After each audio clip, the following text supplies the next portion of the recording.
Have you heard the term that you want to use your belly breath whenever you're cueing breathing? Well, I'm here to tell you how to do that differently, how to think about that differently, and how to not use that cue anymore. Hi, my name is Oriana. I'm a licensed physical therapist assistant who specializes in pelvic health. I actually taught yoga for 6 years, which is what led me into this profession in the first place, and I'm like obsessed with breathing. I love it. I think everybody should be doing it properly and should be taught how to do it properly. Unfortunately, there's a lot of lingo out there that teaches people how to breathe, but in a way where it can make back problems or back tension a little bit tighter, maybe the back of the pelvic floor a little bit tighter, maybe the front of the core a little bit weaker, and maybe just not even really using the full entire diaphragm or the full entire chest as it should be used whenever they breathe. So we're going to talk about all that here today. So first, I think it's important to know, why should we try to phrase belly breathing a little bit differently, and like, why do people even cue that belly breathing in the first place? Well, the reason why people cue it is because they're trying to get the diaphragm to move, and the diaphragm helps out with your nervous system response, that rest and digest nervous system response. It can help out with digestion, it can help out with anxiety, it can help you with your just overall like tension in your body, can help decrease that. It can even help out with pelvic floor tension. So the diaphragm is amazing and we should be using it. And the idea that people have is that if I'm not moving my chest, then my diaphragm will move and I'll be able to turn on that parasympathetic response and I'll get that muscle tension to come down. The problem is that the diaphragm wraps all the way around the rib cage, 360 degrees around the rib cage. And when people cue only to do your belly, then what the individual trying to breathe does is they just try to stick their belly out or only move their front abdomen, and that's it. And that's not where the diaphragm lies. It lies there partially, but it wraps all the way around. The other problem with the belly breathing is that a lot of people will also cue, put your hand on your chest, put your hand on your belly, and try not to move the hand on your chest, because they think that you shouldn't move your rib cage so that way your diaphragm will get bigger. But that doesn't really make sense either, because as we inhale, the lungs inflate to take in that air, and as the lungs inflate, the rib cage has to get bigger, it has to expand. So it's about how you're moving your rib cage and how you're moving your diaphragm in order to get that proper mechanics. So instead, let's focus on like, what are we trying to avoid? There's two major things that we're trying to avoid whenever we are cueing breathing. We're trying to avoid having people use their accessory respiratory muscles, aka like their neck muscles, and we're trying to avoid them only moving the front of their chest. So I'll demonstrate that now. So people will either go like, or they'll go like this. So those are the two movements that you're looking out for and trying to decrease, because whenever people use their accessory respiratory muscles, they are not using their diaphragm. And whenever people use the front of their chest and their low back as it, pulls back to extend the front of the chest, then they're using their low back muscles and not the back of their diaphragm. And remember, we're trying to get all the way around.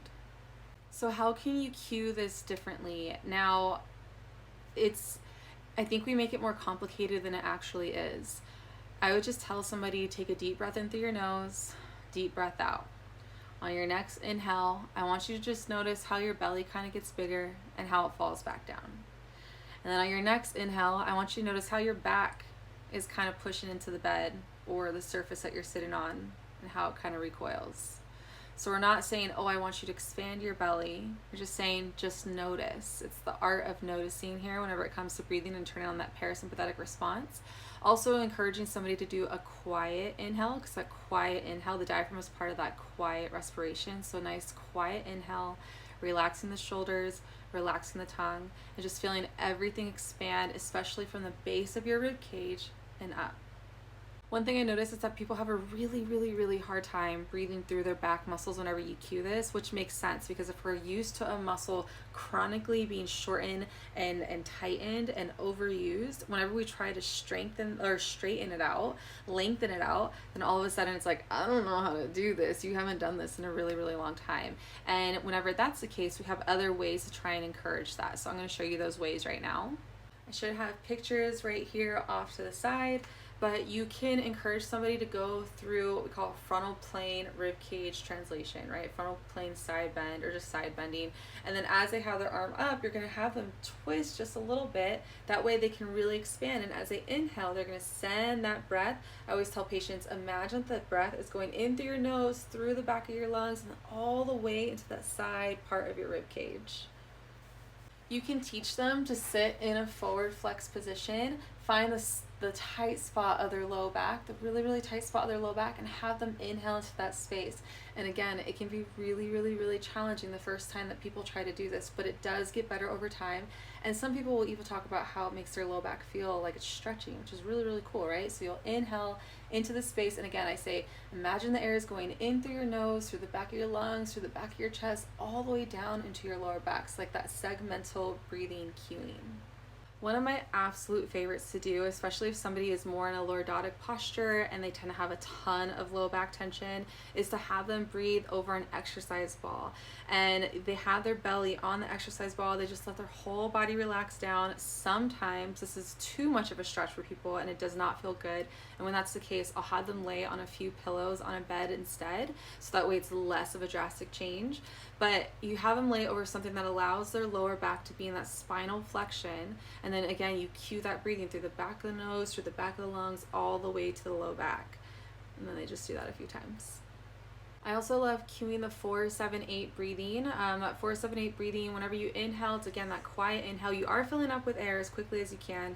You hold the breath for 7 seconds. That is an isometric contraction of the diaphragm. Isometric contractions of any muscle help to increase the endurance of that muscle and the strength of that muscle. So we have that isometric contraction of the diaphragm, and then the really, really, really long exhale. Whenever we make our exhales longer than our inhales, we are literally turning on that vagus nerve response. We are literally slowing down the heart rate and signaling to the brain that there's no danger around. So it's a nice little like double, two birds, one stone type deal, where you're targeting that central nervous system response, trying to get things to down regulate, while also trying to strengthen the diaphragm so that way they can better control that in the future and have access to that diaphragmatic contraction in the future.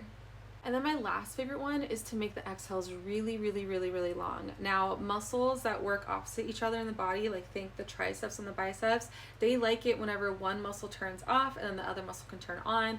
All muscles in the body like that length tension relationship. The more that you can relax that muscle to its optimal length, the better contraction and the more maximum force you're gonna get. So I like to encourage a nice big diaphragmatic excursion with that inhale, then really, really, really long exhale, like 15-20 second long exhale, because whenever you exhale that long, you have to use your whole entire deep core, your transverse abdominis, and even a little bit of your pelvic floor. It'll naturally recoil, you don't force it, but those muscles will naturally come in to try and push all of that air out. And then whenever you inhale, now your whole entire abdomen can expand, your low back, the front of your belly, everything can expand.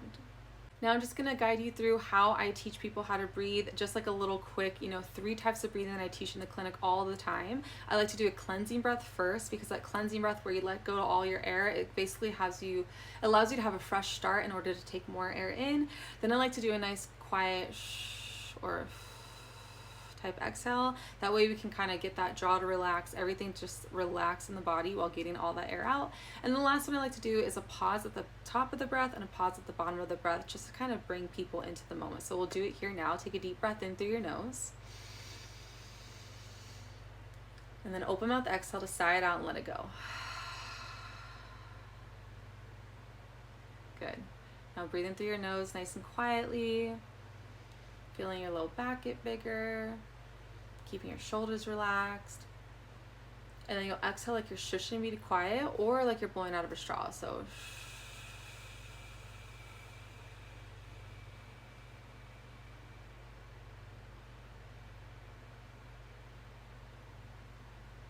and take a deep breath in. You'll pause at the top of your inhale, and then you'll exhale quietly. And you'll pause at the bottom of your exhale when you can't exhale anymore. Again, breathe in. Pause. And then exhale. Pause.